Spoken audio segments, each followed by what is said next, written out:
Друзья, хотите я представлю вас лорду Невиллу? Это человек, ради которого мы прятали серебро весь прошлый выпуск. Пюре, ладно, доставай ложки. У него вроде свои есть. Но не все сразу.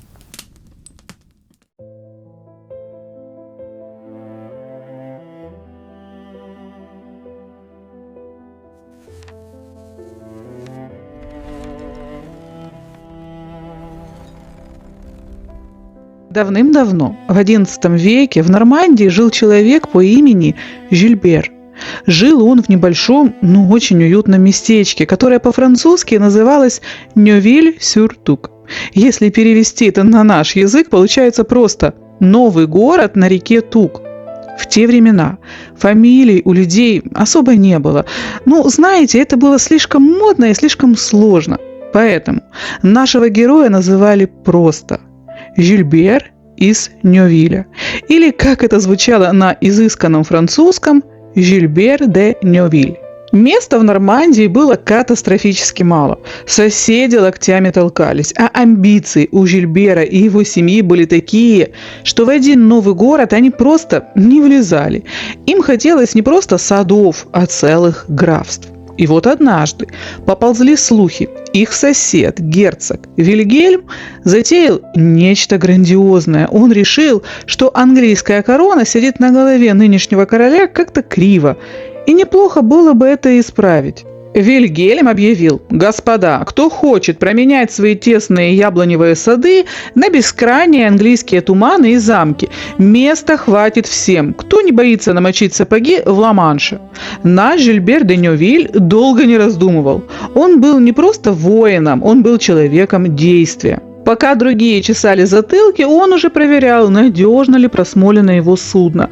Говорят, он даже стал адмиралом во флоте Вильгельма, ведь кто-то же должен был перевести всю эту ораву рыцарей через пролив.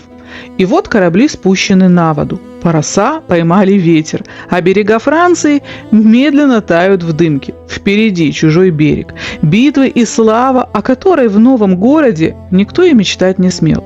Как вы понимаете, Вильгельм не зря получил свое прозвище «завоеватель». У него в Англии все получилось просто блестяще. А вместе с ним вытащили счастливый билет и те, кто не побоялся рискнуть всем ради Туманного острова. Наш отважный Жильбер из нового города оказался в числе тех счастливчиков, кому король щедро отсыпал земель в награду за верность и тот самый флот, что пересек Ла-Манш. Но Англия – дама капризная, она не любит слишком мягких французских созвучий, ей подавай что-то короткое и крепкое, как хороший эль. Представьте, как Жильбер представлялся местным саксом. Жильбер де Нёвиль. Саксы недоуменно чесали затылки, пытаясь выговорить это изящное «Нёвиль». Постепенно лишние буквы отвалились, французский прононс исчез, а имя зазвучало на английский манер, твердо и ясно – Невилл. Но как же Жильбер в этих землях обосновался? Это не было просто «заехал и живу». Получив свои первые владения в Линкольншире, он строил там не просто дома, а крепости, пускал корни, женился и, что самое важное, учил своих детей, что теперь их дом здесь. Вот так де Нёвиль перестал быть адресом во Франции и стал фамилией в Англии. Теперь это имя означало власть. Это была фамилия людей, которые не просто приехали в гости, а пришли, чтобы остаться и со временем стать истинными хозяевами английского севера. Они превратили свое французское прошлое в английское будущее. Из рыцарей-авантюристов они превратились в лордов, чье слово станет законом для половины страны. Прошли годы, десятилетия, века. Те авантюристы из нового города, что когда-то сошли на берег с кораблей Вильгельма, совершенно забыли, как пахнет французский сыр, зато прекрасно выучили вкус английской власти. Они больше не были пришельцами, они стали самой Англией. Представьте, по всей стране только и слышно: Невиллы здесь, Невиллы там. Они скупили половину севера, построили замки, которые выглядели так, будто собираются стоять вечно, и научились так выгодно выдавать дочерей замуж, что скоро в их жилах текла кровь почти всех королей прошлого. Они стали делателями королей. Тот самый Ричард Невилл граф Уорик мог просто щелкнуть пальцем и вуаля! Один король едет в тюрьму, а другой на трон. Они были настолько богаты и влиятельны, что короли заискивали перед ними, мечтая о дружбе.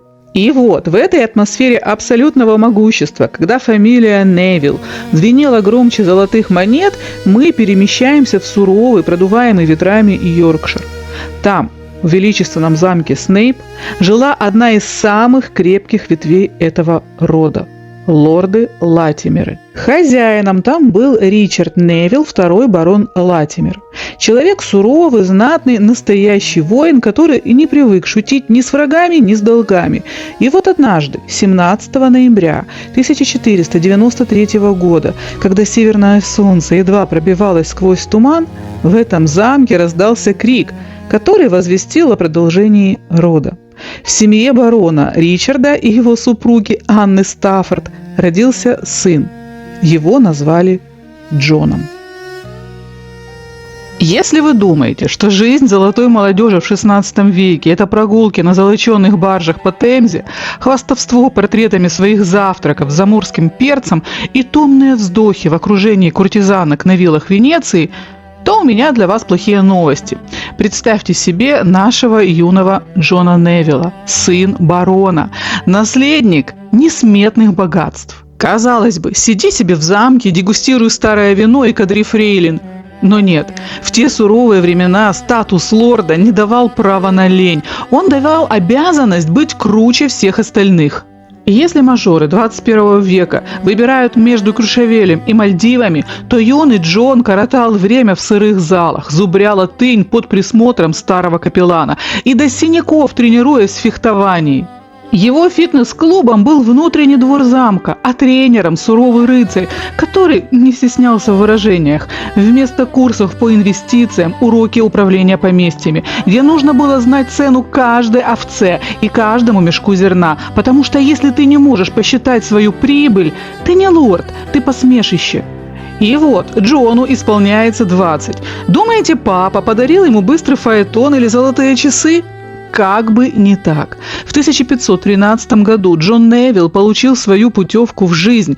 Его отправили на самую настоящую, пахнущую порохом и кровью войну с шотландцами. Никаких вип-лож и безопасных расстояний. Грязь по колено, проливной северный дождь и тысячи разъяренных горцев с топорами. Именно там, среди лязга стали и криков, юноша сдавал свой главный экзамен. Он сражался так, что даже суровые ветераны одобрительно качали головами. Домой он вернулся не просто папиным сыном. Джон вернулся сэром Джоном Невиллом, рыцарем, который заслужил это звание не подписью в документах, а сталью своего меча. Титул «сэр» в XVI веке был не приставкой к имени в соцсетях, а шрамом на сердце и честью на щите. И вот наш Джон, уже почти 25 лет, рыцарь, герой войны, человек, который видел смерть в лицо и не дрогнул. Вы думаете, он вернулся домой, созвал друзей и пошел выбирать себе невесту по сердцу? Как бы не так. В те времена, даже если ты 100 раз герой и увешан шпорами с головы до ног, в вопросах брака ты всего лишь ценный актив в руках своего отца. А папа Джона, Ричард Невилл, знал толк в инвестициях. Для лорда того времени любовь – это что-то для баллад, которые поют пьяные министрели, а брак – это серьезное слияние капиталов, гербов и влияний. Порядок был во всем. Рыцарь сражается, а папа выбирает, с кем этот рыцарь будет делить поместье и плодить наследников. И Ричард Невилл не просто выбрал девушку, он сорвал настоящий джекпот. Невестой нашего Джона стала Дороти де Вер. И если имя Невилл звучало как гром, то де Вер – это был уже просто божественный хорал. Дороти была сестрой самого графа Оксфорда. Чтобы вы понимали, Оксфорды были обладателями старейшего графского титула в Англии. Это были люди, которые смотрели на других аристократов, как на вчерашних выскочек. Жениться на де Вер – это не просто брак, это был золотой билет в тот самый закрытый клуб, где решаются судьбы мира. Выше были только звезды и, возможно, сам Генрих VIII, но и то в этом де Веры иногда сомневались. Была ли она красавицей? Друзья, в брачном контракте того времени не было графы «красота». Были графы «приданное», «земли» и «связи при дворе». И в этом смысле Дороти была просто ослепительна. Даже если бы у нее была третья нога, ее родословная перевесила бы любые эстетические сомнения. Свадьба состоялась около 1518 года. Это не был праздник двух влюбленных сердец. Это был съезд акционеров двух мощнейших корпораций. На таких свадьбах люди не танцуют медляки. Они обсуждают границы пастбищ и количество вооруженных всадников, которых новый альянс может выставить по первому зову. Бочки с лучшим французским вином, горы жареных павлинов и весь цвет английской знати в шелках и бархате. Джон и Дороти стояли у алтаря, воплощая собой мощь двух великих фамилий. Это был триумф папы Ричарда и начало новой, блестящей главы в жизни Джона. Но свадьба в XVI веке – это не прожили долго и счастливо, это про выжить и оставить наследника.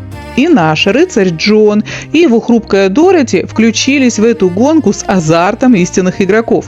Высшие лиги тогда не тянули время. В первый же год брака Дороти справилась с главной задачей любого бизнес-слияния того времени. На свет появился мальчик. Его назвали, конечно же, Джоном. Радость была великой. Династия спасена. Папа Ричард доволен. Маленькая копия Джона сопит в колыбели. А дальше наступило странное затишье. Целых 6 лет. Тишина. Если вы думаете, что Джон и Дороти решили пожить для себя или устроить себе затяжной отпуск, то вы слишком хорошо думаете о XVI веке. Причина этой тишины могла быть куда мрачнее. Скорее всего, детская комната в замке Снейп не пустовала. Просто ее обитатели уходили быстрее, чем хронисты успевали обмакнуть перья в чернила. Не выжил, значит не записан. К тому же не забывайте про нашего Джона. Он ведь был не просто папой, он был лордом границы. Пока Дороти смотрела на серые стены Снейпа, Джон, скорее всего, скакал по болотам, гоняясь за неугомонными шотландцами. И только спустя эти долгие 6 лет судьба сжалилась и подарила им дочь Маргарет. Она стала вторым и последним официально признанным ребенком этого союза. Но жизнь в Йоркшире – штука суровая. В 1527 году блестящая семейная сказка Джона Невилла оборвалась. И нет, друзья мои, это не был модный нынче развод с разделом замков и опекой над собаками. XVI век решал вопросы проще. Хрупкая Дороти просто не выдержала темпа этой жизни и ушла в вечность, оставив Джона вдовцом с 2 детьми. Что же было дальше? А дальше жизнь Джона Невилла пошла по накатанной колее английского лорда, где чувства имели примерно такое же значение, как цвет занавесок в конюшне. Джон выдержал целых 1,5 года, а потом опять женился. И если бы кто-нибудь осмелился шепнуть ему: «Ах, милорд, наверное, вы женились по любви», он посмотрел бы на вас, словно вы предложили ему суп есть вилкой. Любовь? Нет, друзья мои, это был бизнес-план. Лорд Севера не мог позволить себе роскошь чувств. Его земли требовали защиты, его имя – продолжения, его положение – укрепления. Ему была нужна не муза, а союзник. Не нежная вздыхающая дама, а женщина, способная выдержать политический шторм, управлять домом, наследством и людьми. Итак, новым директором замка Снейп стала Элизабет Масгрейв, девушка из крепкого северного рода. Это было идеальное слияние активов. Масгрейвы принесли связи на местах, Невиллы, титулы и мощь. Все четко, по пунктам, заверено печатями. Но, как это часто бывало в XVI веке, даже самый идеальный контракт может быть расторгнут высшими силами. Этот бизнес-союз не принес Джону новых наследников и продлился всего около 5 лет, а потом леди Элизабет Масгрейв тихо покинула этот мир. И вот, наш Джон снова на исходной позиции. Богатый, влиятельный, дважды вдовец с 2 подросшими детьми. Он уже 2 раза доказал, что умеет выбирать правильных жен. Но он еще не знает, что в 3-й раз судьба подсунет ему, обо всем по порядку. Давайте представим еще раз. Наш лорд Джон Невилл, вдовец. В XVI веке это не просто трагический статус, это, простите, управленческая проблема. У него дети, двое, которые растут, требуют глаза и руки. А няньки, сами понимаете, учат детей только тому, что знают сами. То есть, грубо говоря, если за детьми присматривает прислуга, дети вырастают с понятиями прислуги. А лорду нужны наследники с понятиями лордов. Значит, нужна женщина. Но не просто женщина, а нужна женщина, которая бы соответствовала статусу и рангу, которая сядет за стол на равных, которая принесет с собой не только приданное, но и репутацию. Репутация, друзья мои, в 16 веке – это был ваш пароль в высшее общество. Без нее вы никто, и звать вас никак. И тут, как вовремя, в нескольких милях от владения Джона разворачивается сцена, достойная пера английского романиста. Помните Сайзерг? Тот самый замок, о котором мы говорили в прошлый раз. Суровый страж севера, гобелены, библиотека, 2 Екатерины у камина. Так вот, сегодня от замка Джона до Сайзерга, час езды на машине.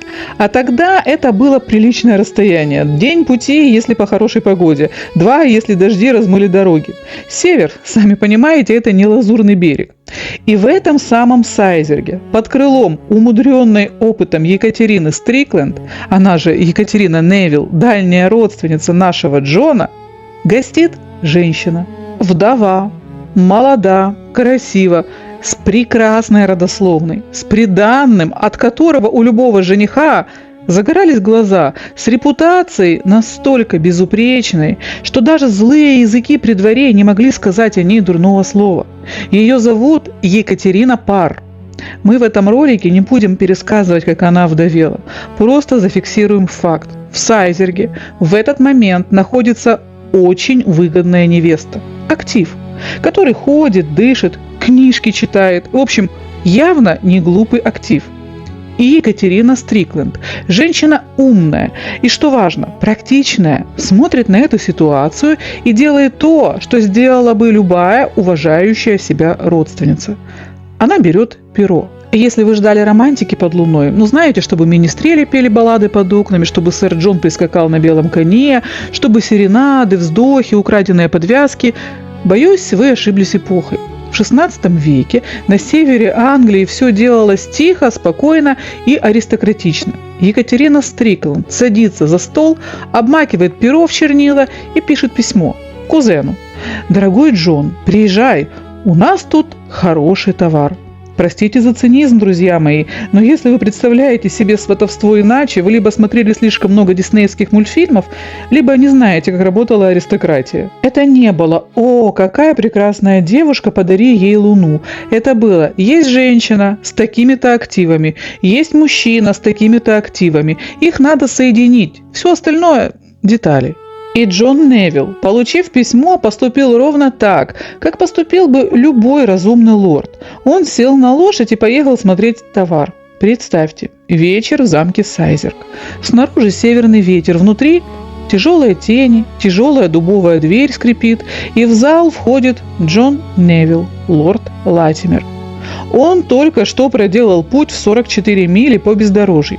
Он замерз, он пахнет лошадью и дорожной пылью, а в голове у него сплошные цифры – налоги, шотландцы, ремонт крыши в Снейпе и отчетность перед королем. Он приехал сюда не за любовью. Он приехал посмотреть на перспективный контракт, о котором ему написала кузина. И тут он видит ее.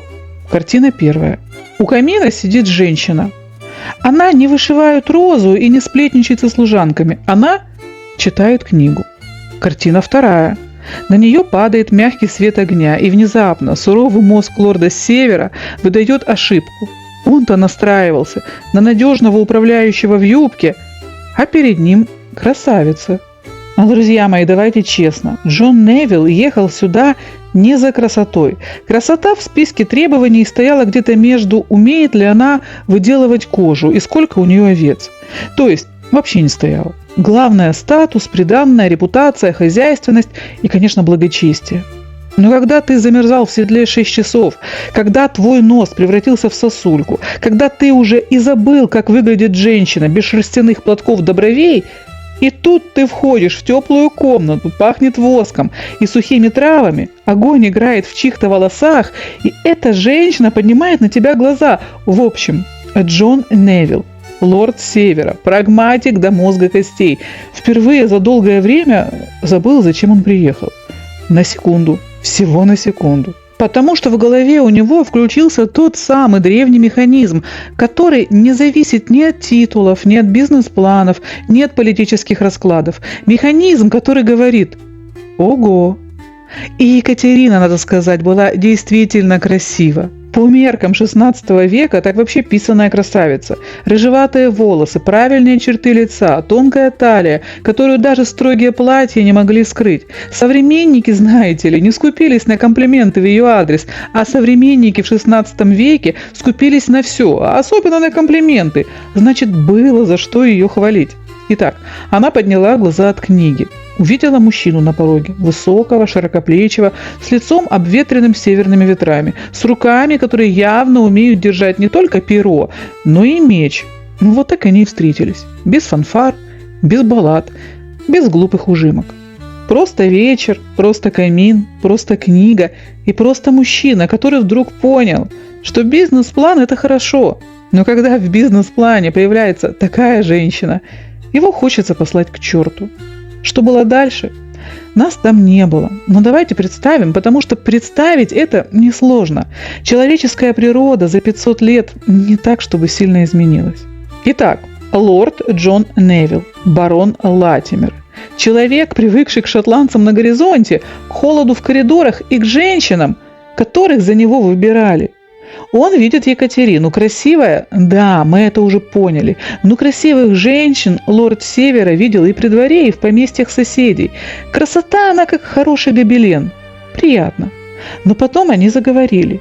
И вот тут, друзья мои, началось самое интересное.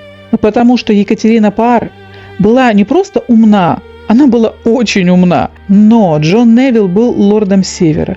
А Север, при всем его суровом нраве, имел одну особенность. Здесь ценили суть, а не обертку. Он смотрел, как она разговаривает со слугами. Спокойно, ровно, без крика, без этой дурацкой спеси, которой так любят прикрываться те, у кого кроме спеси ничего нет. Слуги смотрели на нее с уважением. Не с подобострастием, а именно с уважением. Это дорогого стоит, когда хозяйка умеет управлять домом так, что тебе не страшно оставить ее одну на полгода.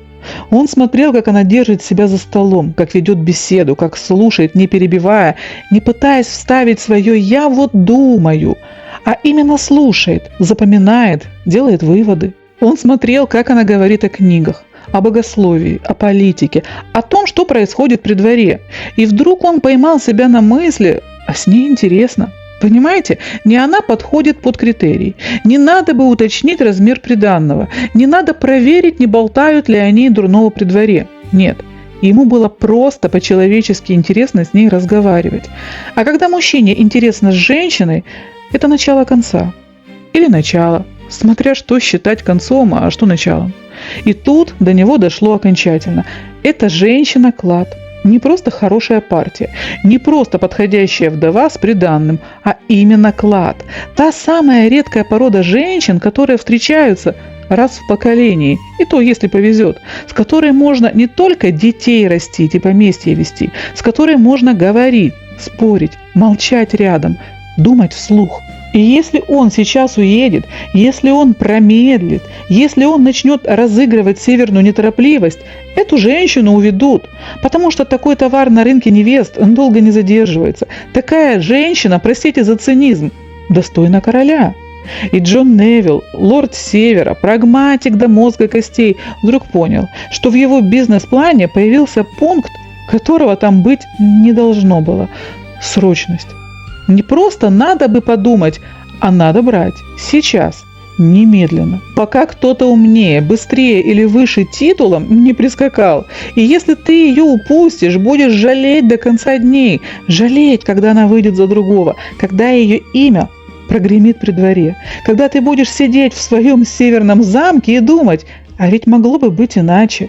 Ирония судьбы, друзья мои, в том, что лорд Джон Невилл, сам того не зная, смотрел на будущую королеву Англии. Давайте на минуту представим себе эту картину глазами Екатерину. Ее первый муж, Эдуард, был, как бы это помягче, субтильным. Нежный, болезненный, сломленный отцом мальчик, которого она жалела, но не любила. Она была при нем сиделкой, нянькой, сестрой милосердия, кем угодно, только не женой. А здесь мужчина, настоящий, лорд, который привык командовать, принимать решения, держать удар, который пахнет не лекарствами и тоской, а ветром, лошадьми и той особой уверенностью, которая появляется только у тех, кто привык побеждать. И да, статус. Вы поймите правильно, Екатерина не была меркантильной дурой, считающей титулы. Она была женщиной умной, а умные женщины всегда смотрят на 3 шага вперед. Эдуард был сыном барона, Джон Невилл – барон, здесь и сейчас. Готовый, действующий, с землями, с влиянием, с местом в Большом Совете и с правом голоса, который слышит при дворе. Ну и, конечно, был еще один момент – одиночество. Вдовой быть свободнее, чем замужем, это правда, но вдовой быть одиноко, особенно когда ты молода и полна сил, особенно когда вечерами ты сидишь у камина с книгой и ловишь себя на мысли, что книг-то много, а поговорить о них не с кем. И да, он был старше, почти на 20 лет. Но, друзья мои, во-первых, в 16 веке это была норма. Это когда мужчина уже знает, чего хочет. И вот этот мужчина, умный, сильный, статусный, с которым интересно говорить, смотрит на нее. Он ищет ее взглядом, он находит поводы остаться рядом. Он слушает, когда она говорит о книгах. И его в глазах не скука, а живой интерес. Мы не знаем точно, нас там не было, но давайте представим. Вечер, тот же камин, Екатерина с книгой, уже не делая вид, что читает, а просто держа ее в руках, потому что с книгой как-то спокойнее. Джон Невилл стоит здесь же, сначала молчит, потом поворачивается. «Леди Екатерина», она поднимает глаза, он делает шаг вперед, 1, 2, останавливается на расстоянии, которое уже не назовешь просто светским. Я не мастер красивых слов, я лорд Севера, я привык командовать, а не просить, но сейчас я прошу. А вы ходите за меня. Она молчит, секунда, 2, 3, а потом говорит «да», просто, спокойно, без лишних слов и закрывает книгу. Потому что книга подождет, а жизнь нет. Узнав о предстоящей свадьбе, наши прачки авторитетно поправили чепцы и сказали: «Книжки книжками, а мужик в доме – это тебе не псалтырь на полке, а барон он мужик справный, не то что покойничек ее, упокой Господь его душу, прозрачный был, как недовар, а этот, видали, как он в седле сидит, прям как влитой, плечи во, и взгляд такой хозяйский, сразу видно – рукастый барон». Но если вы думали, что после того судьбоносного дафсайзерги наши герои сразу кинулись под венец, то вы явно недооцениваете страсть Тюдоров к бюрократическому искусству. Свадьба в те времена была не просто союзом 2 сердец, это была грандиозная инвентаризация 2 состояний. И вот, когда последний пергамент был подписан, а все куры и овцы учтены, наступил долгожданный день. В 1534 году под колокольный звон Лондона свершилось то, к чему так долго шел наш барон. Екатерина Парр, молодая, блистательная и теперь невероятно защищенная, переступила порог церкви, чтобы выйти из нее уже в совершенно ином качестве. В тот день в Лондоне родилась не просто жена, мир приветствовал Екатерину, леди Латимер, баронессу, женщину, чье имя теперь гремело наравне с самыми древними фамилиями Англии. Это был триумф. Но праздники в столице не могут длиться вечно. Впереди их ждал путь на север, туда, где среди холмов Йоркшира высится суровое гнездо Латимеров. Друзья мои, Екатерина ответила лорду «да». Теперь и от вас ждут такого же решительного согласия в виде лайка. Не испытывайте терпения маркиза, иначе пюре подменит ваш парадный парик за спящую курицу. Когда Екатерина Парр переступила порог Снейпа, она не стала разыгрывать капризную штучку. Она понимала, чтобы замок работал как часы, нужно быть не просто красивым фасадом, а эффективным управляющим. Представьте себе хозяйство того времени. Это ведь не просто дом, это целое предприятие. Нужно следить за запасами зерна, контролировать качество эля, проверять, не воруют ли дрова, и следить, чтобы у каждого слуги была чистая рубашка к воскресенью. Екатерина взялась за это с тем же азартом, с каким читала свои книги. Но главным ее испытанием были дети. Друзья мои, быть мачехой в XVI веке – это как идти по минному полю в шелковых туфлях. Маргарет, с ней было проще и интереснее. Маленькая Мэг смотрела на Екатерину как на чудо. Новая мама не просто требовала идеальных стишков на вышивке, она открыла девочке мир знаний. Латынь, греческий, философия. В Снейпе начались домашние уроки, которые больше напоминали увлекательное путешествие, чем муштру. Екатерина лепила из Маргарет настоящую леди, и та платила ей искренним обожанием. А вот Джон-младший. Тут начинается настоящий английский юмор в действии. Подросток, будущий барон, у которого в голове только охота, собаки и собственная важность. Как заставить такого признать власть мачехи? Екатерина была слишком умна, чтобы читать ему нотации. Она действовала тоньше. Она проявляла интерес к его успехам, уважала его мужские дела. И при этом создала в доме атмосферу, в которой быть грубым или невежественным стало просто не модно. Она не заменяла ему мать, она стала его мудрым наставником, с которым, как оказалось, можно поговорить о вещах куда более интересных, чем просто цена за фунт шерсти. Лорд Латимер, глядя на все это, наверняка каждый вечер благодарил небеса и свою интуицию. Он видел, как его замок оживает, видел, как его дети становятся лучше, и видел, как жена управляет слугами одним взглядом, сохраняя при этом ту самую умную красоту. Екатерина создала там мир, где царил порядок и интеллект. Она доказала, чтобы править севером, не обязательно носить доспехи. Иногда достаточно иметь острый ум и доброе сердце. Это было время золотого покоя. Екатерина была на своем месте. Дети были присмотрены.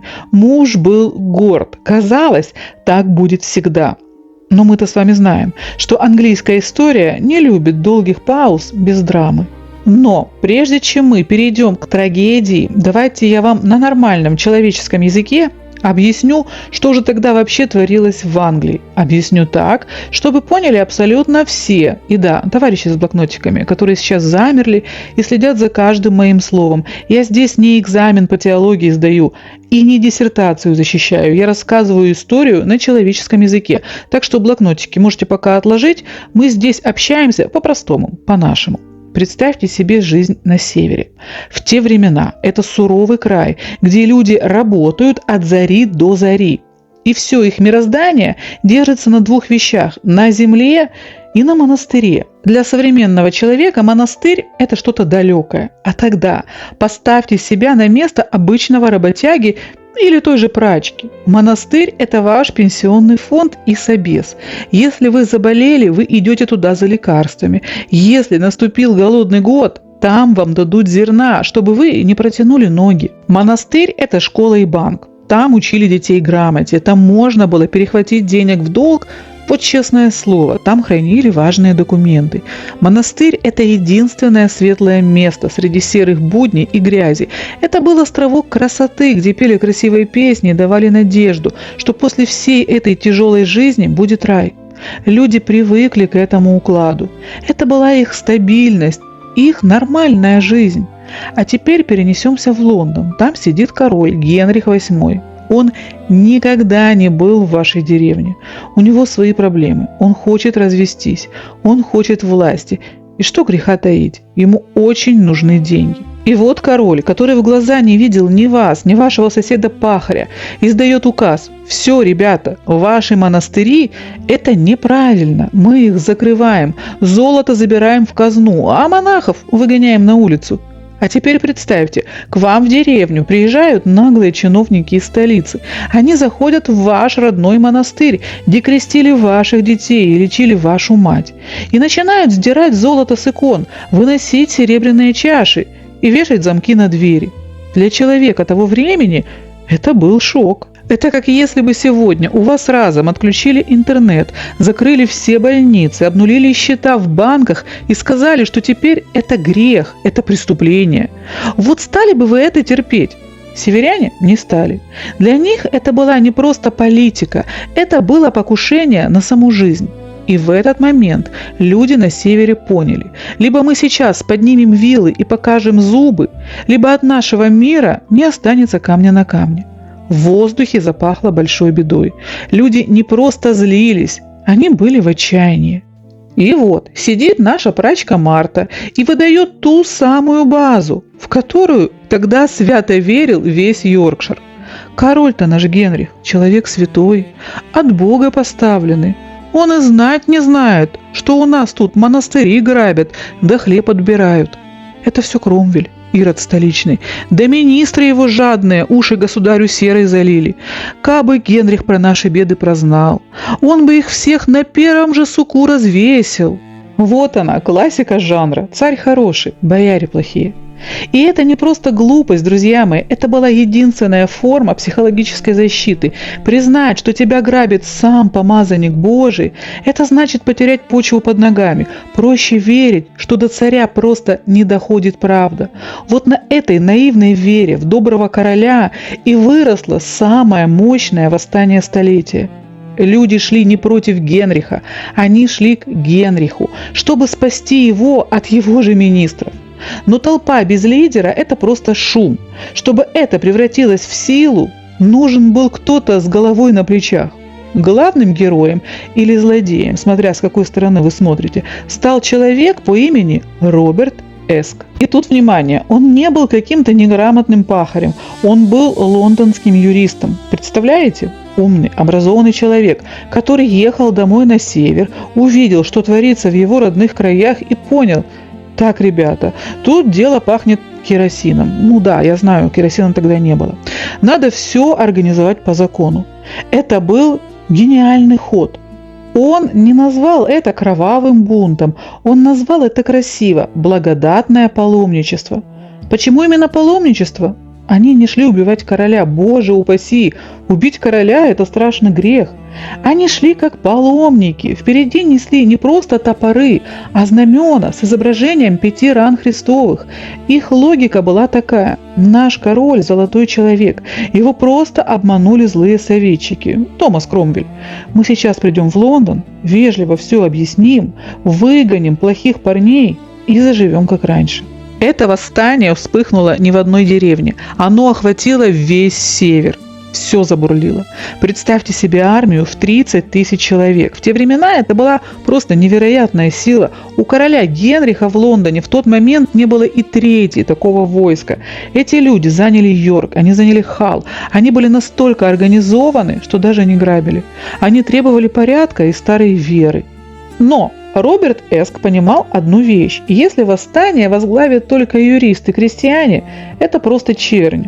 Чтобы король их выслушал, в их рядах должны быть лорды и бароны. Нужны были люди с именами и статусом. Повстанцы начали приглашать к себе местную знать. И приглашали они очень просто. Либо ты ставишь свою подпись под нашими требованиями и идешь с нами, либо мы сейчас разнесем твой замок к чертям собачьим.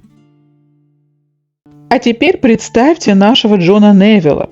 Он сидит в замке Снейп, пьет утренний эль и вдруг слышит, что к его стенам приближается не армия врага, а паломники, целое море людей, которые говорят: «Милорд, вы же за правду, вы же за веру, вот и отлично. Нам как раз не хватает барона для солидности. Выходите, возглавьте нас, а то замок как-то подозрительно легко горит». Это был момент, когда лорд Севера понял: политика – это не только заседание в Лондоне, это когда 30 тысяч человек с вилами решают, что теперь ты их капитан. Положение Джона Невилла в тот момент можно описать одной фразой. Он сидел на шпагате над пропастью, а в руках у него были горящие факелы. Представьте себе этот кошмар. По документам он человек короля. Если король говорит «закрываем монастыри», Джон обязан ответить: «Есть, босс, уже бегу за ключами». Но есть нюанс. Джон живет на севере в замке Снейп, а вокруг него тысячи вооруженных соседей и его же собственных арендаторов, которые смотрят на него и говорят: «Если ты, Джон, закроешь наш монастырь, мы сначала подпалим твою конюшню, а потом посмотрим, как ты будешь объясняться с королем». В душе Джон Невилл был консерватором. Ему, как и всем северянам, не нравились новые лондонские порядки. Он любил старую добрую церковь. То есть, по совести он был на стороне народа, но по должности он понимал, что Генрих VIII – это человек, который завтракает чьими-то головами. Любой шаг в сторону повстанцев – это государственная измена, а измена в те времена лечилась только топором палача. Когда восстание, благодатное паломничество докатилось до его ворот, Джон оказался в ситуации, которую мы называем принуждением к лидерству. К нему пришли повстанцы во главе с Робертом Эском и сказали: «Милорд, вы же уважаемый человек. Нам нужно, чтобы наше восстание выглядело солидно. Наденьте ваши лучшие доспехи и встаньте впереди нас. Если откажетесь, мы сочтем вас предателем веры и народа». А что мы делаем с предателями, вы знаете. Ситуация у Джона, как мы говорим, патовая. Сказать «нет» – это значит, что через полчаса замок Снейп превратится в огромный костер. Семью убьют, его самого поднимут на вилы. Кому он поможет мертвым? Никому. Сказать «да» – это государственная измена. И вот тут Джон включает режим дипломата высшего пилотажа. Он делает глубокий вздох и говорит: «Да, я с народом, вы правы, Кромвель, Ирод, монастыри, святыня». Толпа ликует, они получили своего лорда, свое знамя, свою легитимность. Но что в этот момент происходит в голове у Джона? Его мозг в этот момент работает как современный компьютер. Он решил: я пойду с ними, чтобы возглавить этот хаос и не дать им натворить глупостей. Я стану их тормозом, а не двигателем. В его планах это выглядело гениально. Он будет в лагере повстанцев, будет советовать им быть потише, а сам тем временем отправлять тайные письма королю. «Ваше Величество, я тут под прикрытием, спасаю ситуацию как могу». Джон собирает вещи. Он должен ехать в лагерь восставших, чтобы командовать. Он целует Екатерину и говорит что-то вроде: «Дорогая, не волнуйся, я скоро все улажу, сидите тихо, читайте книги, я вернусь с победой» или помилованием. Джон уезжает с тяжелым сердцем, но с четким планом. Он думал, что перехитрит и народ, и короля. Он верил, что его присутствие в лагере – это гарантия безопасности для его семьи. Но он не учел одного – у толпы нет тормозов, а у фанатиков нет уважения даже к своим лидерам, если те начинают пахнуть подозрительно. И вот представьте себе этот лагерь повстанцев. И Джон, который оказался в нем не с гордо поднятой головой триумфатора, а с тяжелым чувством человека, который вошел в клетку с тигром и теперь пытается уговорить его не кусаться. Пока горячие головы в толпе размахивали вилами и выкрикивали безумные лозунги про немедленный штурм Лондона и голову Томаса Кромвеля на пике, лорд Латимер выбирал совсем иную музыку. Он стал голосом разума в этом хаосе. Он не кричал, не лез на рожон и не призывал к крови. А напротив, Джон ходил между кострами, беседовал с предводителями и мягко, как опытный наставник, внушал им: «Друзья, мы же не разбойники, мы честные подданные, которые просто хотят быть услышанными. Если мы прольем кровь, король нам никогда этого не простит. Давайте действовать мудро». Для большей части повстанцев, тех, кто просто хотел вернуть свои монастыри и спокойную жизнь, Джон был своим парнем, благородный лорд, человек с весом и именем, который говорит правильные вещи. Они доверяли ему, потому что он давал этому стихийному бунту то, чего ему не хватало – легитимность. Но пока днем Джон успокаивал толпу, ночами в его палатке не гасла свеча. Джон строчил депеши в Лондон, и это было шедевром дипломатической эквилибристики. В этих письмах, адресованных доверенным лицам короля, он буквально кричал между строк: «Ваше Величество, я ваш до мозга костей. Я здесь не по воле, а по принуждению. Эти люди, как лесной пожар, и я возглавил их для того, чтобы этот пожар не дошел до вашего трона. Я сдерживаю их, я их уговариваю. Я ваш единственный шанс избежать большой войны на севере».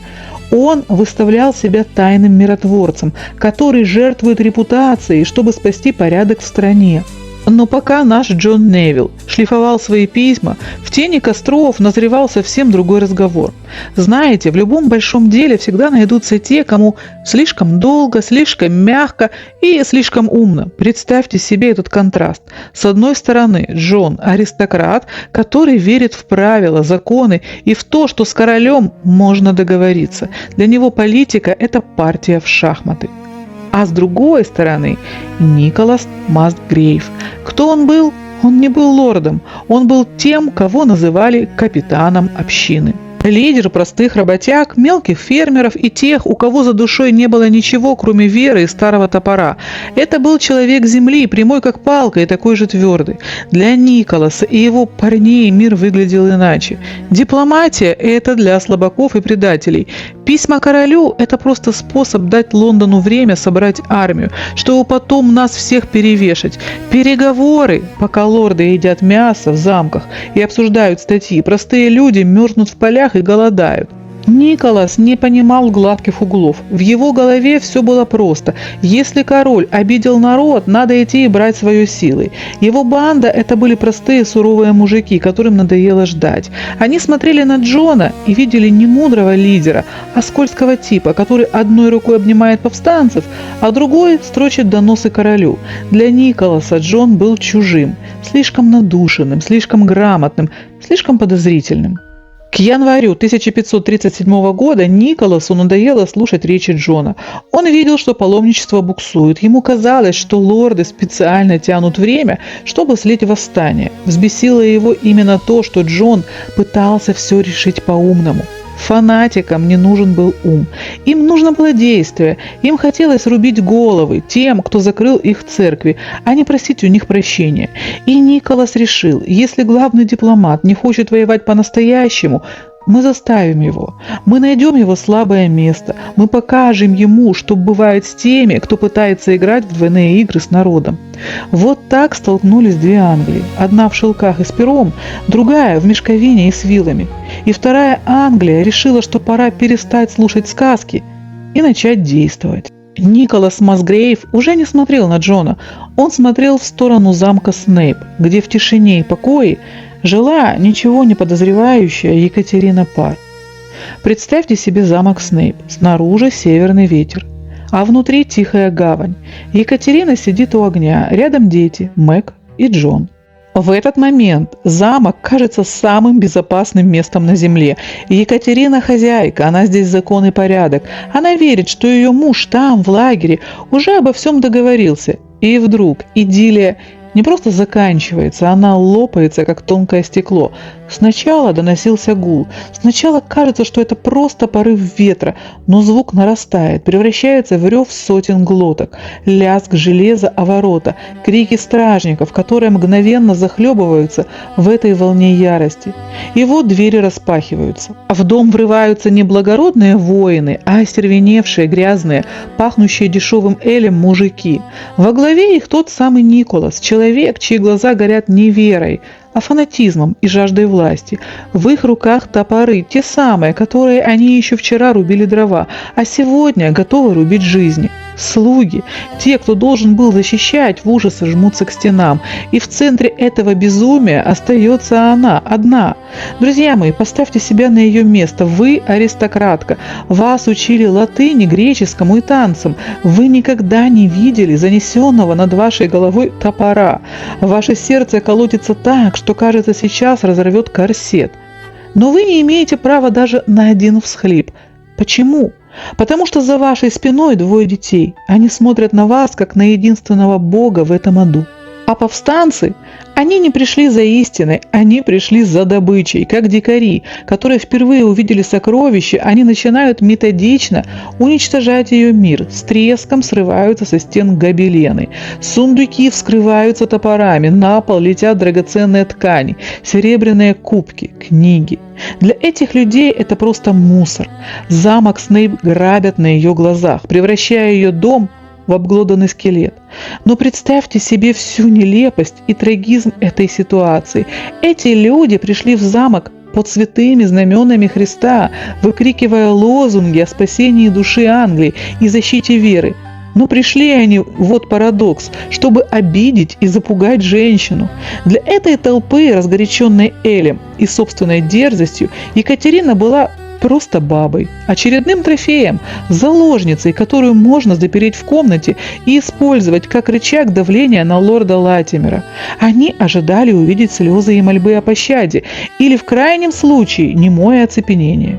Но мы же с вами помним, что Екатерина была не просто тетка в шелках, она была блестящим дипломатом. Пока они орали и громили мебель, она уже просчитала их слабые места. Она была образована лучше большинства лордов, которые сидели в Королевском совете, не говоря уже об этих рядовых бунтовщиках. В вопросах веры и религии, той самой, за которую они якобы шли умирать, Екатерина разбиралась лучше, чем вся эта толпа вместе взятая. И вот пока они выкрикивали свои дурацкие, путанные, пьяные лозунги, Екатерина начала говорить. Она не перекрикивала их, она просто вела свою игру. Тихий, спокойный и безупречно аргументированный голос женщины в один миг сделал их топоры бесполезными кусками железа. Когда они кричали о защите церкви, она спокойно, цитата за цитатой, объяснила им, что истинное христианство не имеет ничего общего с погромами и запугиванием женщин и детей.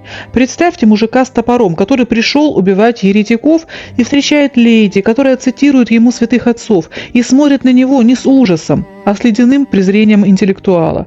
Дикари и фанатики уважают только два типа людей – тех, кто сильнее их физически, и тех, кто абсолютно их не боится. Екатерина не была сильнее, но она была непоколебима. Ее достоинство стало для них невидимой стеной. Николас, возможно, и хотел бы расправиться с женой предателя, но он видел перед ним не дрожащая добыча, а настоящая королева, пусть тогда она об этом еще и не знала. Она настолько мастерски защищала честь мужа и жизнь детей, что банда просто не решилась перейти последнюю черту. И именно тогда, в порыве какого-то странного, дикого благородства, мятежники позволили им удалиться. Это выглядело почти красиво. Толпа расступилась, пропуская женщину с двумя детьми. Им великодушно разрешили запереться в дальних покоях, в другой половине замка. Но давайте не будем обманываться, друзья мои. Это не была свобода, это был пакт со зверьем. Так началось их странное, сюрреалистичное сосуществование. Замок Снейп превратился в два параллельных мира. Мир тьмы. В главных залах гремели пьяные пиры. Николас делил добычу, а его люди жгли мебель и швыряли в огонь бесценные книги, просто чтобы согреться. Там царил хаос, пахнущий дешевым пивом и гарью. И мир света. За закрытыми дверями дальних покоев Екатерина создавала свою крепость внутри крепости. Она шепотом отдавала приказы испуганным слугам, умудряясь организовывать быт среди развалин. Она кормила детей, она заставляла их спать, она молилась так, будто ее голос мог удержать стены от падения. Это длилось несколько бесконечных дней. Они жили в одном замке с теми, кто обещал их убить, разделенные лишь парой дверей и одним хрупким словом «заложники». И все это время она ждала. Друзья мои, ждать час – это тревога, ждать день – это испытание. Ждать 3 дня и 3 ночи в окружении фанатиков, не зная, жив ли твой муж – это ад. Каждое утро начиналось с вопроса, придет ли сегодня помощь. И каждый вечер заканчивался молитвой под звуки грабежа в соседних комнатах. Она жила в этом аду, сохраняя спину прямой, а лицо спокойным. Она не знала, сколько это продлится, но она знала одно – если она сломается, погибнут все. Но давайте вернемся к Джону. Он окружен соратниками, он произносит мудрые речи, он уверен, что все под контролем, ведь он великий шахматист. И тут в лагерь врывается гонец. Одно короткое сообщение срывает с Джона все его маски. Екатерина и дети в заложниках. В Снейпе банда Мазгрейва. В этот миг все перестает иметь значение. И политика, и письма, и судьба восстания. Джон взрывается с места. Это больше не осторожный дипломат, это отец и муж, который чувствует, как петля затягивается на горле его семьи. Он вскакивает в седло и мчится по замерзшим дорогам Йоркшира, загоняя лошадей, не зная, застанет ли он свой дом пепелищем или братской могилой. Джон прилетает в Снейп, не один, с ним его верная стража, люди, готовые к резне. Но то, что он видит, врываясь в ворота, заставляет его сердце пропустить удар. Замок осквернен, по двору бродят пьяные мужики с топорами, в воздухе висит запах гари от костров, которые жгли прямо на мраморных полах. Джон врывается в зал, он бежит по анфиладам комнат, выкрикивая имена, и тишина. он находит их в самой дальней комнате за забаррикадированной дверью. Когда засовы наконец скрежещут и дверь распахивается, Джон готовится увидеть разбитую, рыдающую женщину и испуганных насмерть детей. Но вместо этого он видит стальную леди.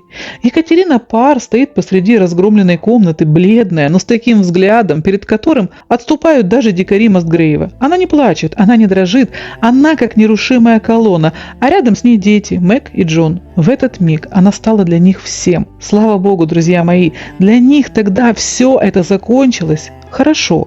Повстанцы, увидев лорда, поняли, их план сработал.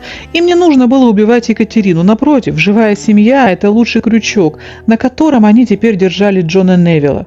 Пока они живы, Джон будет делать все, что прикажут радикалы, чтобы не допустить повторения этого кошмара. Мятежники ушли, оставив замок разоренным, а семью внешне целой. Но, друзья мои, это было лишь начало конца. Но прежде чем мы перейдем к тому, что же было дальше с нашими героями, лордом Невиллом и его супругой Екатериной Парр, давайте я вам расскажу, как же закончилось это гордое и сильное восстание. Представьте себе картину, понятную любому. Стоит огромная толпа. 30 тысяч суровых мужиков с вилами и молитвами, а против них горстка королевских солдат, которые при виде этой оравы явно подумали о смене профессий. Силы были настолько неравны, что повстанцы могли бы легко дойти до Лондона и переклеить там обои, даже не вспотев. И тут на сцену выходит Генрих VIII, но не с мечом, а со слепительной улыбкой.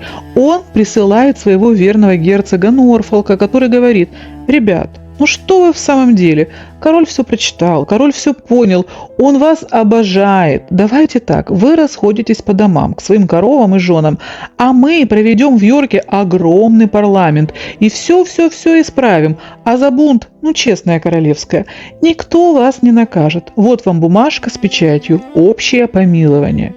И вот тут, друзья мои, наступает момент английской наивности. Повстанцы, простые и, честно говоря, добрые души решили: победа. Они обнимались, пили эль, праздновали то, как они прогнули самого грозного короля в истории, и просто разошлись по своим деревням. Но они не поняли одного. План Генриха был прост. Когда вы все вместе, вы армия, но когда вы поодиночке, вы мишени. Главного заводилу Роберта Эска король пригласил в Лондон на Рождество. Представляете? Как почетного гостя. Генрих кормил его деликатесами, дарил подарки и кивал на все его просьбы. Эск вернулся на север, сияя от счастья. Смотрите, какой король-душка. Но Генриху нужен был только повод, чтобы забрать слова назад. И повод нашелся очень быстро. Пара горячих голов на севере в январе снова решила помахать топорами. Король тут же заявил: «А, вы так, значит, наш договор аннулирован». И тут началось то, что мы называем карательной операцией с огоньком. Королевские войска вошли на север. Людей начали вешать десятками прямо на воротах их собственных ферм. А что же наш почетный гость Роберт Эск? Ну, его снова позвали в Лондон, но на этот раз вместо банкета его ждала тюрьма. Его привезли в Йорк и повесили в железных цепях на стене замка, без еды, без воды, на виду у всех тех, ради кого он затевал это паломничество. Он умирал долго и мучительно, служа живым напоминанием. Королевская милость – это просто чернила на бумаге, которая отлично горит. Это был мастер-класс по политическому коварству. Весь север затих. Те, кто вчера кричал лозунги, теперь старались не смотреть на виселицы вдоль дорог. Восстание рухнуло, оставив после себя запах гари и горькое осознание того, что с Генрихом VIII лучше не договариваться. Друзья мои, давайте теперь вернемся к лорду Невиллу, потому что без этой истории вы никогда не поймете, как же Екатерина Парр оказалась там, где оказалась. Как из тихой вдовы, которая просто хотела покоя и книг у камина, получилась женщина, способная говорить с королем на равных. Все началось в тот самый день, когда лорд Невилл узнал, что его жена и дети в заложниках. Звучит как катастрофа, правда? А для него это оказалось спасением, счастливым билетом, который выпал в самой отчаянной партии. Потому что именно в этот момент он смог покинуть лагерь повстанцев. У него появилась уважительная причина. Не политическая, а личная, человеческая. «Моя семья в опасности, я должен их спасать». И он ушел. И вот здесь начинается тонкая игра, которую историки до сих пор разбирают по косточкам. Генрих VIII, как вы знаете, был человеком мнительным и злопамятным. Он не прощал тех, кто хоть раз посмел встать не на ту сторону. Северное восстание он топил в крови, казнил всех, до кого дотянулся, но лорда Невилла не тронул. Почему? Во-первых, письма, те самые письма, которые Джон писал королю и его людям во время восстания. Он не просто отмалчивался, он строчил как заведенный, объяснял, оправдывался, клялся в верности. И эти бумажки для Генриха стали доказательством. Этот человек не хотел бунтовать, его заставили. И во-вторых, когда пришло известие о захвате семьи, лорд Невилл немедленно покинул лагерь повстанцев. Для короля это был знак. Если бы он был своим для бунтовщиков, его семью бы не брали в заложники. В-третьих, давайте честно, Генрих был прагматиком. Казнить лорда, который уже доказал свою лояльность, пусть и под дулом топора, это значит создать врага в лице его семьи и союзников. А отпустить, но наказать – это урок другим и себе прибыль. Потому что за жизнь, друзья мои, нужно было платить. И лорд Невилл заплатил штрафы. Огромные, чудовищные штрафы, которые легли на его земли, на его доходы, на все, что у него было. Он выплачивал их годами, продавал поместья, закладывал драгоценности, урезал расходы до последнего пенни. И это было только начало. А еще Генрих сказал: «Ты будешь жить в Лондоне». Это звучало как милость, но на деле это было приговором. Жить под присмотром короля. Знаете, что это значит? Это значит, что каждый твой шаг видит, каждое твое слово может долететь до нужных ушей. Ты не можешь уехать без спроса, не можешь встречаться с кем попало, не можешь даже чихнуть, не подумав, они сочтут ли это за измену. Для лорда, привыкшего к северным просторам, к своим замкам, к свободе, это было хуже тюрьмы. Снейп, их родовое гнездо опустел. Туда нельзя было вернуться, слишком далеко, слишком подозрительно. Семья перебралась в столицу. И вот тут началось то, что мы сейчас назвали бы хроническим стрессом. Лорд Невилл начал сдавать. Долги давили, подозрения жгли спину, невозможность вздохнуть свободно, уехать, спрятаться от чужих глаз – это ломает любого. А в XVI веке, когда медицина была на уровне кровопускания и молитв, любой надлом становился фатальным. Он начал болеть. Сначала чуть-чуть, потом все серьезнее. Характер испортился. Представьте человека, который живет под колпаком и знает, что любой его неосторожный шаг может стоить жизни всей семье. Он стал раздражительным, мрачным, подозрительным. Но, друзья мои, у него было спасение. Екатерина. Она молодая женщина, которой всего ничего, а в руках у нее уже не просто ключи от кладовых, в руках будущее. Будущее мужа, которое тает на глазах, будущее его детей, которые смотрят на нее как на единственную опору, будущее всей семьи, которая держится на честном слове короля и на том, как они себя покажут при дворе. И эта женщина начинает блистать. Но не думайте, что блистать означало хохотать на балах и кружить голову молодым лордам, еще и менять наряды. Нет, Екатерина Парр блистала иначе. Она заводила правильное знакомство с теми, кто имел вес, с теми, кто мог замолвить слово, с теми, кто был вхож в самые узкие круги. Она подружилась с принцессой Марией, старшей дочерью короля, которую тогда все сторонились, потому что она была католичкой и вообще неправильной. А Екатерина пришла, села рядом и заговорила о книгах, о теологии, о том, что действительно важно для умных женщин. Она спорила о философии, спорила так, что оппоненты замолкали и начинали слушать. При дворе видели, это не просто жена лорда, который сидит под подозрением, это сила. И знаете, что происходило дальше? Когда при дворе видят такую жену, статус мужа поднимается автоматически, потому что не может быть дураком человек, с которым такая женщина живет и которого поддерживает. Екатерина не просто вывозила семью, она строила мосты. тонкие, незаметные, но надежные. Она делала то, что муж уже не мог. Появляться, улыбаться, говорить правильные слова, слушать, запоминать, делать выводы. А лорд Невилл тем временем... Здоровье, друзья мои, штука коварная, особенно в 16 веке, когда нет антибиотиков, нет нормальной диагностики, нет даже понимания, почему человек угасает. Он просто угасал. Сначала перестал выходить из дома, потом из комнаты, потом из постели. И вот он лежит, бывший лорд Севера, человек, который командовал армиями и держал в кулаке половину Йоркшира. Лежит и смотрит в потолок. А рядом она, Екатерина, проводит дни у его постели, кормит с ложки, меняет простыни, читает вслух, чтобы он не сходил с ума от тишины, рассказывает новости, которые он уже сам не сможет услышать, потому что не выходит в свет. В общем, она была рядом. И все это происходило на глазах у Генриха VIII. Тогда король еще не знал, чем все это закончится. Лорд Невилл и представить себе не мог будущего своей жены. Но посмотрите на это глазами Генриха. Перед ним женщина-дипломат, яркая, умная, но в отличие от Анны Болейн, она умеет промолчать там, где нужно, и выслушивает там, где другие кричат. Она обладает тем самым острым умом, который он когда-то полюбил в Анне, но при этом она наделена мудростью и спокойствием, которых королю так не хватало. Но пока лорд Невилл лежит в своей постели, Екатерина сидит рядом, и никто из них еще не знает, что будет дальше. Ну, кроме нас с вами.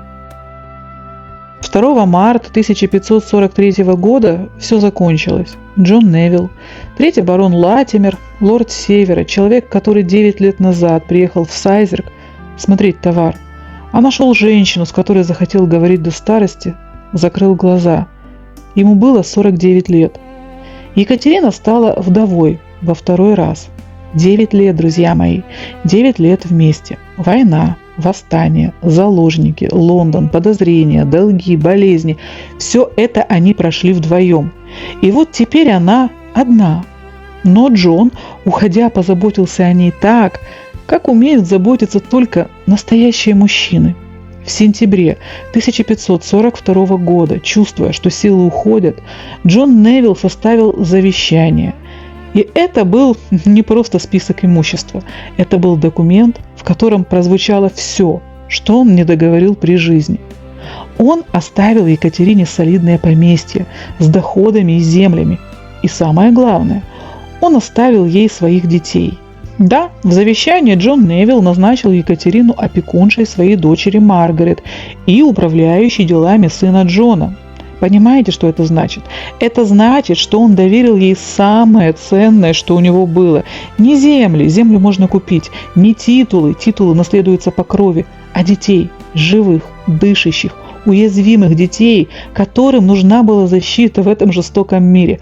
Мужчина, который не любит женщину, не доверит ей своих наследников. Мужчина, который не уважает женщину, не сделает ее распорядительницей своего имущества. Он мог бы оставить все дальним родственникам, мог бы назначить опекунов из своих друзей-лордов, но он выбрал ее. И это дороже любых признаний в любви, написанных на пергаменте. И вот что важно. В те времена долги лорда – это были проблемы его наличных денег. А вот земля – это совсем другое дело. По закону Джон выделил Екатерине так называемую вдовью долю. Эти земли были защищены от любых кредиторов. Екатерина получила право собирать доход с огромных территорий. Она стала не просто обеспеченной, она стала одной из самых богатых и независимых женщин Англии. Но прежде чем мы отправимся вслед за Екатериной в ее новое, блистательное и опасное будущее, давайте договорим эту главу до конца и узнаем, что же стало с теми, кого лорд Невилл доверил своей супруге перед смертью. К Маргарет, или просто Мэг, как ее ласково называли в семье, Екатерина с самого начала относилась не как мачеха из страшных сказок, а как самая настоящая мать. Когда в 1543 году над головой Екатерины засияла корона, она не оставила Мэг в скучном и далеком замке Снейп. Напротив, она забрала девочку с собой в самый эпицентр лондонского блеска. Представьте себе юную Маргарет залах Хэмптон-Корта. Она стала фрейлиной при дворе своей мачехи-королевы. Екатерина окружила ее такой заботой и любовью, о которой многие родные дочери в те времена могли только мечтать. Мэг была частью ее ближайшего круга, свидетельницей ее триумфа и ее опорой в золотой клетке короля Генриха. Но, друзья мои, мы говорим о XVI веке. В те времена даже золото короны не могло защитить от невидимых врагов, внезапных болезней и лихорадок, которые косили людей независимо от титулов. Смертность тогда была безумной, и медицина часто оказывалась бессильна перед обычным воспалением. Мы искали хоть какие-то зацепки, записи о браке, упоминания о подарках, записи в церковных книгах, но после 1545 года следы Мэг теряются. Все историки практически единодушны. Жизнь Маргарет Невилл оборвалась внезапно и несправедливо. Она умерла совсем молодой, в возрасте около 20 лет. Ее история не получила продолжения. Не было ни пышной свадьбы, о которой мечтала Екатерина, ни внуков, которые могли бы продолжить род. Она просто исчезла со страниц хроник, оставив после себя лишь горькое воспоминание в сердце королевы. А еще я вам расскажу историю, в которой сплелись воедино суровые законы Тюдоров и настоящая современная магия. Давайте узнаем, что же стало с пасынком Екатерины Парр и почему этот род – настоящий феникс британской аристократии. Итак, пасынок Екатерины Джон Невилл-младший стал 4-м бароном Латимером. И забудьте сказки о злых мачехах. Екатерина Парр сделала для этого мальчика все. Она не просто сохранила для него земли и титулы, она буквально втащила его семью на самую вершину власти. Когда Джон женился на Люси Сомерсет, Екатерина тут же пристроила невестку к себе во фрейлины. И не просто фрейлины, а дамой опочивальни. Понимаете, какой это статус? Семья Невиллов была защищена со всех сторон. Пока Екатерина была на троне, ее пасынок был в абсолютной безопасности и почете. Но тут судьба сыграла с Джоном злую шутку. У него родилось 4 детей, и все дочери. В XVI веке для дворянина это была настоящая катастрофа. Некому передать фамилию, некому оставить баронский шлем. В 1577 году в возрасте 57 лет Джон Невилл скончался. Для нас это всего лишь, а для того века хорошо пожил. И вот тут начинается самое интересное. Титул завис в воздухе. Поскольку дочерей было 4, и все они имели равные права, титул барона Латимера нельзя было отдать одной. Он не исчез, он просто заморозился. В Британии это называют состояние неопределенности. Титул невидимым облаком висел над головами потомков долгие 336 лет. Кровь нашего старого знакомого Джона Невилла текла в жилах сотен людей, но никто из них не мог официально называться лордом Латимером. Так бы эта история и затерялась, если бы в 1913 году потомок одной из дочерей, Фрэнсис Манни Кутс, не проявил настойчивость. Он буквально сказал: «Стоп! А в моих жилах течет кровь Невиллов, и я имею право на этот титул». Он подает прошение в палату лордов. Юристы подняли пыльные архивы, проверили все родственные связи, и вуаля! Спустя 3 столетия после смерти 4-го барона в Англии официально появляется 5-й барон. Титул разморозили специально для него. То есть формально этот род не прервался, он просто уснул на 3,5 века и проснулся в 20 столетии, когда по английским дорогам уже ездили автомобили, а в Лондоне работало метро. Но самое главное то, что эта линия жива и сейчас. Прямо сегодня в Британии живет 9-й барон Латимер, Криспин Манни Кутс. Но настоящий сюрприз – это его сын, Драмонд Манни Кутс. И он не стал суровым рыцарем, он стал всемирно известным иллюзионистом. Представляете?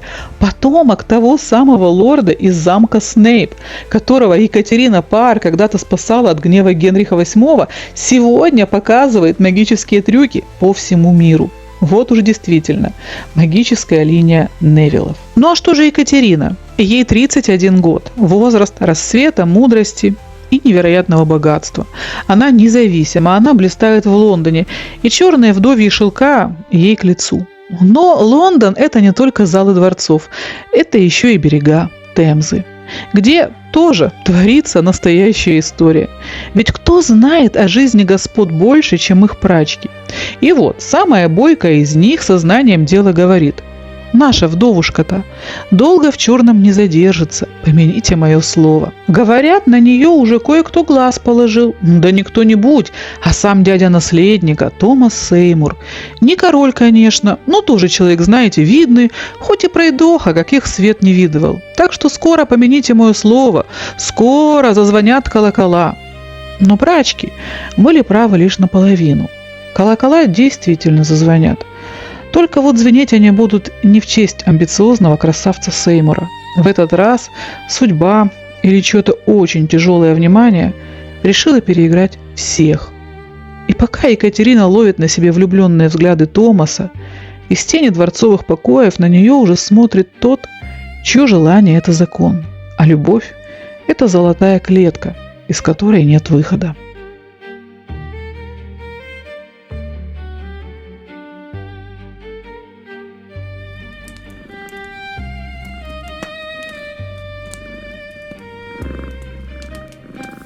Друзья мои, в фокусе на Netflix это мило, но сейчас на сцене появится настоящий мастер исчезновения жен.